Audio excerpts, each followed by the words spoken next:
আসসালামু আলাইকুম আমার অনলাইন শপের মানুষ, আশা করি আপনারা সবাই ভালো আছেন। আমি বাংলাদেশের টপ খেলোয়াড়ের মধ্যে একজন হচ্ছে রাসেল ভাইপার সামনে আছি। ইনি কিন্তু মানে ক্যারামে টপ, বুঝছেন তো। উনি মানে অনেক প্লেয়ারকে গোনে না, তো ওর খেলা দেখতে আসছি। বুঝছে যে আমি সেই রংপুর থেকে আসছি ঢাকায় খেলা দেখার জন্য। এবার মাগুরার বাড়া, বুঝছো, মাগুরার বাড়ার খেলা দেখতে আসছি আমি। এবার আপনাদের একটা মাছ দেখাই। এই যে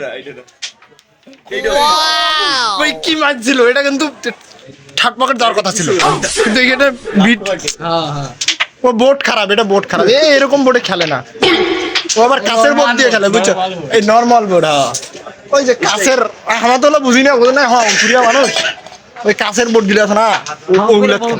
ওর এবারে হিট আসবে, ওর হিটে যদি না পড়ে তাও মনে করো 4টা পয়সা। ও ভাই কয়টা পিছু কোন কোন কোন কি একটা পড়ে নাই ভাই, এই রেটটা কোন জায়গায় আছে? এটা তো পকেটে ফেলা কঠিন ভাই।